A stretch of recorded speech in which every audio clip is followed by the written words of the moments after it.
Cycle ಹೊಡೆದಲ್ಲ, ನಡ್ಕೋತ ಅಡ್ಡಾಡಿ ಉಪವಾಸ ಬಿದ್ದು ಒಂದೊಂದು ಹಳ್ಳಿ ಒಳಗೆ ಬಿ ಜೆ ಪಿಯ ಕಾರ್ಯಕರ್ತರು ಹೋದ್ರೆ ನೀರು ಕೊಟ್ಟಿಲ್ಲ. ಅಷ್ಟೆಲ್ಲ ಹೋರಾಟ ಮಾಡಿದ್ದರಿಂದ ಪಕ್ಷ ಜಗನ್ನಾಥರಾವ್ ಜೋಶಿ ಅವರು, ಅದೇ ರೀತಿ ನಮ್ಮ ಬಸವರಾಜ ಪಾಟೀಲ್ ಶ್ರೀರಾಮ್ ಅವರು, ಅನಂತಕುಮಾರ್ ಅವರು, ಮೇನ್ ಅನಂತಕುಮಾರ್ ಅವ್ರ ಶಕ್ತಿ ಇತ್ತಂತೇಳಿ ಒಂದು ಪ್ಲ್ಯಾಂಡ್ ಬಿ ಜೆ ಪಿ ಕರ್ನಾಟಕದಲ್ಲಿ ಗಟ್ಟಿಯಾಗಿ ನಿಲ್ಲಕ್ಕಾಯ್ತು. ಅನಂತಕುಮಾರ್ ನಾವು ಸ್ಮರಣೆ ಮಾಡ್ಕೋಬೇಕು, ಜಗನ್ನಾಥರಾವ್ ಜೋಶಿಯವ್ರನ್ನ ಸ್ಮರಣೆ ಮಾಡ್ಕೋಬೇಕು. ಅದೇ ರೀತಿ ಬಸವರಾಜ ಪಾಟೀಲ್ರು, ನಮ್ಮ ಈಶ್ವರಪ್ಪನವರು, ಎಷ್ಟು ಮುಖಂಡರು ಪಾಪ. ನಮ್ಮ ರಾಮಚಂದ್ರ ವೀರಪ್ಪ ಬೀದರ್ದ ಲೋಕಸಭಾ ಒಬ್ಬ ದಲಿತರು, ಮೊದಲು ಯಾರೂ ದಲಿತರು ಬಿ ಜೆ ಪಿಗೆ ಬರ್ತಿದ್ದಿಲ್ಲ, ಅಂಥ ಕಾಲದಲ್ಲಿ ರಾಮಚಂದ್ರ ವೀರಪ್ಪ ಬಂದರು. ಎಲ್ಲ ಸಮುದಾಯದವ್ರು ಬಂದ ಮೇಲೆ ಬಿ ಜೆ ಪಿ ಅಧಿಕಾರಕ್ಕೆ ಬಂದಿದೆ. ಒಬ್ಬನೇ ಸೈಕಲ್ ಹೊಡೆದಲ್ಲ, ಸೈಕಲ್ ನಾವು ಹೊಡೆದೀವಿ, ಎಲ್ಲ ಬಣ್ಣ ಕಾರ್ಯಕರ್ತ ನಾವೆಲ್ಲ ಅನುಭವಿಸಿವಿ. ನಾವು ಎಮ್ ಎಲ್ ಎ ಆಗಿವಿ, ಎಮ್ ಪಿ ಆಗಿವಿ, ನಾವೆಲ್ಲ ತಿಂದೀವಿ. ಜನರು ನಾವು ಉಳ್ಕಿದ ಕೆಲವೊಂದು ಕಾರ್ಯಕರ್ತರು ಅದಾರ, ಜೀವನದಾಗ ಏನೂ ಆಗಲಿಲ್ಲ.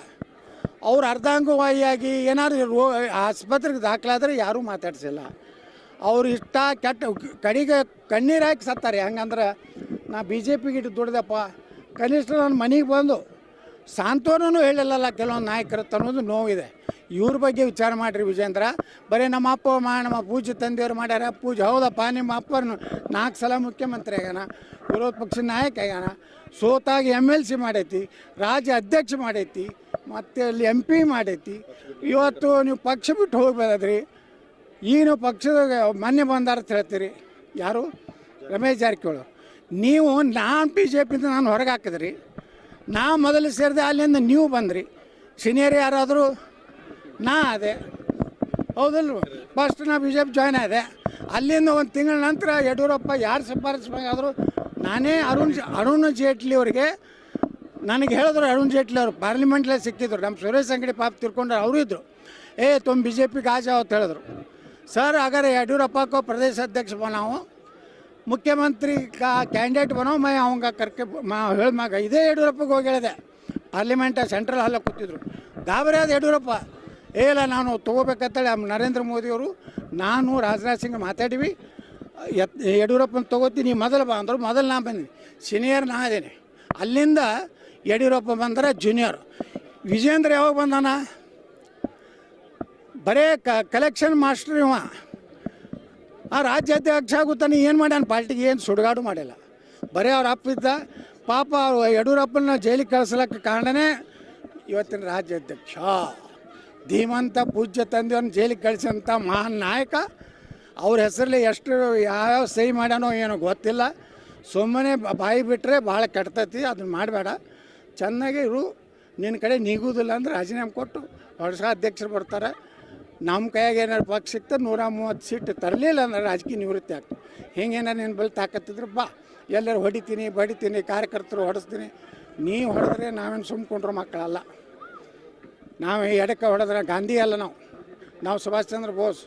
ಗಾಂಧಿ ಹೆಂಗೆ ಬಲಕ್ಕೆ ಹೊಡೆದ್ರೆ ಎಡಕ್ಕೆ ಆಗ ನಾವೆಲ್ಲ ಒಂದು ಹೊಡೆದ್ರೆ 4 ಹೊಡೆಯುವಂಥ ಕೆಲಸ ನಾವು ಮಾಡ್ತೀವಿ. ನೇತಾಜಿ ಸುಭಾಷ್ ಚಂದ್ರ ಬೋಸ್ ಫಾಲೋವರ್ ನಾವು, ಗಾಂಧಿ ಫಾಲೋವರ್ ಅಲ್ಲ. ರಾಜ್ಯ ರಾಜಕಾರಣದಲ್ಲಿ ಕಾಂಗ್ರೆಸ್ ಮತ್ತು ಬಿಜೆಪಿ ಜಾರಕಿಹೊಳಿ ಫ್ಯಾಮಿಲಿ ಸುತ್ತರಿಸುತ್ತಾರೆ. ನೋಡ್ರಿ, ಜಾರಕಿಹೊಳಿ ಒಂದು ಶಕ್ತಿಯಾಗಿ ಬೆಳೆದಾರೆ. ಏನು ಮಾಡೋರು? ಅವ್ರ ಶಕ್ತಿ ಐತ್ರಪ್ಪ. ಈಗ ಶಕ್ತಿ ಇದ್ದವ್ರನ್ನೇ ರಾಜಕಾರಣದಾಗ ಇದು ಮಾಡ್ತಾರೆ. ಆ ಕಡೆ ಸತೀಶ್ ಜಾರಕಿಹೊಳಿ ಶಕ್ತಿಯಾಗಿ ಬೆಳೆದಾರೆ, ಈ ಕಡೆ ರಮೇಶ್ ಜಾರಕಿಹೊಳಿನೂ ಶಕ್ತಿಯಾಗಿ ಬೆಳೆದಾರೆ. ಯಾಕೆ 17 ಮಂದಿ ತೊಗೊಂಡು ಬರೋದನ್ನು ಸಾಮಾನ್ಯ ಏನ್ರಿ? ನನಗೆ ಒಬ್ಬರು ಕಾಂಗ್ರೆಸ್ನ ಒಬ್ಬ ಈಗ ಮಂತ್ರಿ ಅದಾರ, ಅವ್ರು ಹೇಳ್ತಿದ್ರು 17 ಮಂದಿ ಹೆಂಗೆ ಬರ್ತಾರೆ, ಹುಚ್ಚು ಹಿಡಿದೈತೆ ಗೌಡ್ರು ಆಗ್ತಿದ್ರು. ನನಗೆ 17 ಮಂದಿ ತಂದರು. ಈಗೂ 60 ಮಂದಿ ತಯಾರದಾರ. 60 ಮಂದಿ ರೆಡಿ, ಅಟೆನ್ಷನ್ ಆತರ. ಆದರೂ ನಾವು ದೇವರಾಣೆ ಮಾಡಿ ಹೇಳ್ತೀನಿ, ನಮ್ಗೆ ಅದರ ಇಚ್ಛೆ ಇಲ್ಲ. ಯಾಕಂದ್ರೆ ಬಿ ಜೆ ಪಿಯ ಸಿದ್ಧಾಂತಗಳು ಹಾಳಾಗಲಕತ್ತಾವ. ಇವತ್ತು ನಮ್ಮ ಹಿಂದೂಗಳ ಮೇಲೆ ಎಷ್ಟು ಅತ್ಯಾಚಾರ ನಡೆದಿದೆ ನೋಡಿರಿ. ಹಿಂದೂಗಳ ಮೇಲೆ ಇವತ್ತು ನೋಡಿರಿ, ನಮ್ಮ ಲವ್ ಜಿಹಾದ್ ಜೇವರಿಗೆ ಎಲ್ಲಿ ಆಯಿತು. ಇವತ್ತು ಮೊನ್ನೆ ಇನ್ನೊಂದು 2-3 ಕಡೆ ಲವ್ ಜಿಹಾದ್ ಆಗಿದೆ. ಆ ಇಲ್ಲಿ ಗಜೇಂದ್ರಗಢದಲ್ಲಿ, ಬಾಗಲಕೋಟೆ ಅದೇ ಗಜೇಂದ್ರಗಢದಲ್ಲಿ ಲವ್ ಜಿಹಾದಲ್ಲಿ ಆ ಮಕ್ಕಳು ನೇಣಿಗೆ ಹೋಗ್ಯಾರ. ಈ ವೀರಶೈವ ಮಹಾಸಭಾ ಅಧ್ಯಕ್ಷ ಅದಾರಲ್ಲ, ಎಂದರ್ ಸ್ಟೇಟ್ಮೆಂಟ್ ಕೊಟ್ಟರೆ ಶಾಮನೂರು ಖಂಡ್ರೆ ಎಲ್ಲದಾರಪ್ಪ ಮಹಾಸಭಾದವರು. ಇಲ್ಲಿ ಗಜೇಂದ್ರಗಢದಾಗ ಆಯಿತು. ಇವತ್ತು ಯಾರು ರಕ್ಷಣೆ ಮಾಡಬೇಕು ಹಿಂದೂಗಳನ್ನ? ಮತ್ತು ಇವು ಈ ಎಲ್ಲ ತೊಗೊಂಡಿವಿ ಅಂದ್ರೆ ನಮ್ಮ ಸಿದ್ಧಾಂತಗಳು ಬಲಿ ಆಗ್ತಾವೆ. ಈ ಸಲ ಬಲಿ ಆಗೋದು ಬೇಡ. ನಾವು ಜನರ ಮುಂದೆ ಹೋಗ್ತೀವಿ. 130 ಸೀಟ್ ತರೋ ಶಕ್ತಿ ಇದೆ ನಮ್ಮಿಂದ. ದೊಡ್ಡ ಶಕ್ತಿ ಅಂದ್ರೆ ನರೇಂದ್ರ ಮೋದಿ ಅದ. ನರೇಂದ್ರ ಮೋದಿ ಒಬ್ಬರು ಆದರ್ಶ ಈ ದೇಶದ ರಾಜಕಾರಣಿ ಇರೋದನ್ನು ನಾವು ಯಾರ ಮನೆಗೆ ಹೋಗಿ ಕೈ ಹಿಡಿದು ಕರ್ಕೊಂಡು ಬರೋದಿಲ್ಲ.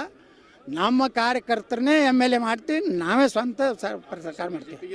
ಹಾಂ, operation no operation, only Congress diversion. Only ಮುಂದೆ ನಮ್ಮ BJP ರಾಜ್ಯದಲ್ಲಿ ಜನ ಪರ್ಮಿಷನ್ ಕೊಡ್ತಾರೆ, ನಾವು ಸಿಲೆಕ್ಷನ್ ಆಗ್ತೀವಿ, ನಾವು ಸರ್ಕಾರ ನಡೆಸ್ತೀವಿ. ನೋಡಿ, ಪ್ರಜಾತಂತ್ರದಲ್ಲಿ ಒಳ್ಳೆಯ ಒಬ್ಬ ಅಧ್ಯಕ್ಷ ಆಗಬೇಕಾದ್ರೆ ಚುನಾವಣೆ ಅನಿವಾರ್ಯ. ಆದರೆ ಶಿವರಾಜ್ ಸಿಂಗ್ ಚೌಹಾಣ್ ಅವರು ಏನು ಹೇಳಿದ್ದಾರೆ ಆ ರೀತಿ ಚುನಾವಣೆ ಆದ್ರೂ ಅಡ್ಡಿ ಇಲ್ಲ.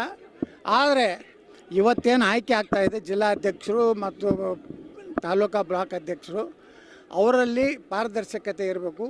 ಯಾರ್ದೋ ಒತ್ತಡಕ್ಕೆ ಮಾಡೋದು, ನೀವು ನಾಳೆ ಆದಮೇಲೆ ನನಗೆ ಓಟ್ ಹಾಕ್ಬೇಕು ಅನ್ನೋಂಥ ಒತ್ತಡ ಕಾರ್ಯತಂತ್ರ ಯಾರಿಗೂ ಮಾಡಲಿಕ್ಕೆ ಬಿಡಬಾರ್ದು ಅಂತೇಳಿ ನಾನು ಶಿವರಾಜ್ ಸಿಂಗ್ ಚೌಹಾಣ್ ಅವರಿಗೆ ವಿನಂತಿ ಮಾಡ್ಕೊತೇನೆ. ಒತ್ತಡ ಹಾಕ್ತಾ ಇದ್ದಾರೆ, ಅದೇ ಒತ್ತಡ ಹಾಕ್ತಾ ಇದ್ದಾರೆ. ಇದರಿಂದ ಶಿವರಾಜ್ ಸಿಂಗ್ ಚೌಹಾಣ್ ಅವರು ನೇರವಾಗಿ ಇದು ಈಗಿನ ಹಾಲಿ ಅಧ್ಯಕ್ಷರಿಗೆ ಅಧಿಕಾರ ಕೊಡಬಾರ್ದು. ಇದು ನ್ಯೂಟ್ರಲ್ ಇರೋಂಥ ಆಯಾ ಜಿಲ್ಲೆಗೆ ಉಸ್ತುವಾರಿಗಳನ್ನು ಕಳಿಸಿ ಅಥವಾ ಬೇರೆ ರಾಜ್ಯದ ವ್ಯಕ್ತಿ ಅವ್ರಿಗೆ ಯಾರಿಗೂ ಇವರು ಯಾರ ಪರವಾಗಿ ಇರುವುದಿಲ್ಲ ಅಂಥವ್ರನ್ನ ಪ್ರತಿಯೊಂದು ಜಿಲ್ಲೆಗೆ ಉಸ್ತುವಾರಿ ನೇಮಕ ಮಾಡಿ ಆ ರೀತಿಯ ಒಂದು ಆಯ್ಕೆ ಆಗ್ಬೇಕಂತೇಳಿ ನಾವು ವಿನಂತಿ ಮಾಡ್ಕೋತೀವಿ. ಮಾಡಲಿ, ಪ್ರಜಾತಂತ್ರದ ಅವ್ರಿಗೂ ಮಾಡ್ಲಿಕ್ಕೆ ಹಾಕಿದೆ. ಸಾಮಾನ್ಯ ಕಾರ್ಯಕರ್ತರು ರಾಜ್ಯಾಧ್ಯಕ್ಷ ಸ್ಥಾನಕ್ಕೆ ನಿಲ್ಲಕ್ಕೆ ಹಾಕಿದೆ. ಅದು ಬರಲಿ, ಚುನಾವಣೆ ಬಂದಾಗ ನಾವು ಏನೋ ಒಂದು ಪ್ರಕಟ ಮಾಡೋದು ಮಾಡ್ತೀವಿ. ನೋಡೋಣ, ನಾವು ಎಲ್ಲ ಸಿದ್ಧತೆಗಳನ್ನು ಮಾಡ್ಕೊಂಡಿದ್ದೀವಿ. ಚುನಾವಣೆನೇ ಆದರೆ ಯಾಕೆ ಹಿಂದೆ ಸರಿಬೇಕು ಅಂತೇಳಿ ನಮ್ಮ ಗುಂಪಿನಲ್ಲಿ ನಿರ್ಣಯ ಮಾಡಿದ್ದೀವಿ. ಒಂದು ವೇಳೆ ಆಗಬೇಕು ಅಂತ ಚುನಾವಣೆನೇ ಆಗ್ತದಂದರೆ ನಾವು ನಿಷ್ಠಾವಂತ BJP ಕಾರ್ಯಕರ್ತರ ರಕ್ಷಣೆಗಾಗಿ ಭಾರತೀಯ ಜನತಾ ಪಾರ್ಟಿಯ ಮೂಲ ಸಿದ್ಧಾಂತಗಳು, ಭಾರತೀಯ ಜನತಾ ಪಾರ್ಟಿಯ ಹಿಂದೂಗಳ ರಕ್ಷಣೆ ಮಾಡಲಿಕ್ಕೆ ಮತ್ತು ವಕಫ್ ವಿರುದ್ಧ ಏನು ನಮ್ಮದು ಒಂದು ಹೋರಾಟ ಇದೆ ಅದಕ್ಕೆ ಬಲ ಕೊಡಲಿಕ್ಕೆ BJPಯಲ್ಲಿ ಕಲುಷಿತವಾದಂಥ ವ್ಯಕ್ತಿಗಳಿಂದ BJPಯನ್ನು ಮುಕ್ತ ಮಾಡಲಿಕ್ಕೆ ನಾವು ಈ ಚುನಾವಣೆಯಲ್ಲಿ ನಮ್ಮ ಪರವಾಗಿ ಒಬ್ಬರ ಅಭ್ಯರ್ಥಿಗಳು ಮಾಡೋ ಬಗ್ಗೆ ಗಂಭೀರವಾಗಿ ಚಿಂತನೆಯನ್ನು ಮಾಡ್ತಾಯಿದ್ದೀವಿ. ಅದು ಯಾರು ನಿಲ್ತಾರೋ ಗೊತ್ತಿಲ್ಲ.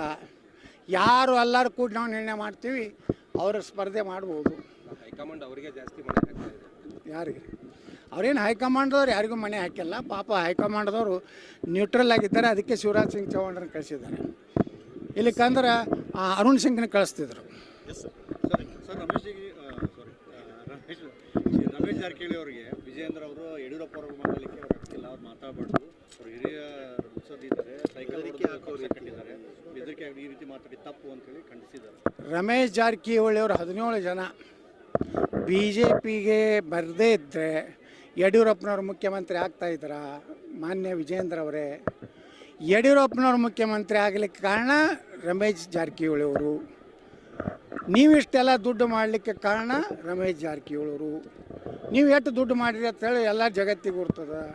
ಉಮೇಶ್ ಅನ್ನೋಂಥ ಕಂಡಕ್ಟರ್ BTS ಕಂಡಕ್ಟರ್ ಮನ್ಯಾಗ 2 ಕೌಂಟಿಂಗ್ ಮಿಷನ್ ಸಿಗ್ತಾವೆ, ಸಾವಿರಾರು ಕೋಟಿ ರೂಪಾಯಿಯ ಖರೀದಿ ಬಾಂಡ್ಗಳು ಸಿಗ್ತಾವೆ, ಸಾವಿರಾರು ಕೋಟಿ ರೂಪಾಯಿ ನಗದು ಸಿಗ್ತಾಯಿದೆ ED ಅವರಿಗೆ. ಇದು ಯಾರ್ದು ವಿಜೇಂದ್ರ ಅವರೇ? ಅದು ಎಲ್ಲ ಆಶೀರ್ವಾದ ರಮೇಶ್ ಜಾರಕಿಹೊಳಿದು. ರಮೇಶ್ ಜಾರಕಿಹೊಳಿ ಅವ್ರ ಬಗ್ಗೆ ಹಗುರವಾಗಿ ಮಾತಾಡಬೇಡಿ. ಅವರೊಬ್ಬ ST ನಾಯಕರಾದರು, ವಾಲ್ಮೀಕಿ ಜನಾಂಗದವರು. ಅವರು ಪಾಪ ಒಳ್ಳೆ ಕೆಲಸ ಮಾಡಕತ್ತಿದ್ರು, ನೀರಾವರಿಯಲ್ಲಿ ಉತ್ತರ ಕರ್ನಾಟಕ ಒಳ್ಳೆ ಕೆಲಸ ಮಾಡ್ತಾಯಿದ್ರು. ಪಾಪ ಅವ್ರನ್ನ ಬಲಿ ಕೊಟ್ಟವ್ರು ಯಾರು? ವಿಜೇಂದ್ರ. ನಿಮ್ಮದೇನು ಪಾಲಿದೆ ಅದು ಎಲ್ಲ ಗೊತ್ತಿದೆ. ಇಂಥ ಕೆಲಸ ಬಿಡಿ. ಪಕ್ಷ ಎಲ್ಲರೂ ನೋಡಿರಿ, ಎಷ್ಟೋ ಕಾರ್ಯಕ್ರಮ